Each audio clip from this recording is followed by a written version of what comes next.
Deciding when to get into the real estate market can be a tough choice, but there's some cash out there for home buyers that might persuade you to do it now. There's a lot of tax credits because of the Recovery Act, and one of the biggest ones, actually the biggest one, is the first-time home buyer credit and the long-time resident credit. If you're a first-time home buyer, you're eligible for $8,000. If you're looking to move into a bigger home or even downsize, and you've lived in your house for the past 5 years, you could be eligible for $6,500. Yes, that means you can get cash back just for buying a home.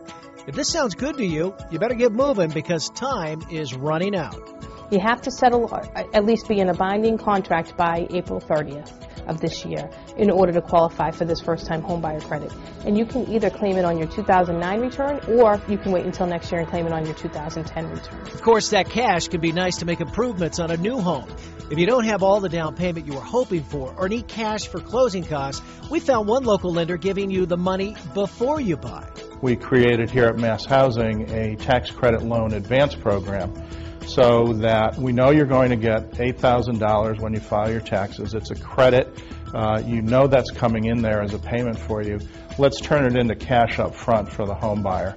So by using our own resources, we're making an $8,000 loan to people for additional down payment or to pay for the closing costs on their home. Finding that perfect home with just 3 weeks to go before the credit expires could be a challenge. They are flying off the market. Truthfully, we've had a couple of multiple offer situations even in our own town. We haven't seen that in quite some time. Lori Cadigan of the Massachusetts Association of Realtors says there are a good amount of properties on the market, but there are certain types of homes you may want to stay away from if you're looking to get the credit. My concern on people looking towards short sales and foreclosures is the unpredictability of a closing date. The tax credit's very clear. You need to be under agreement with a contract by April 30th and close by June 30th.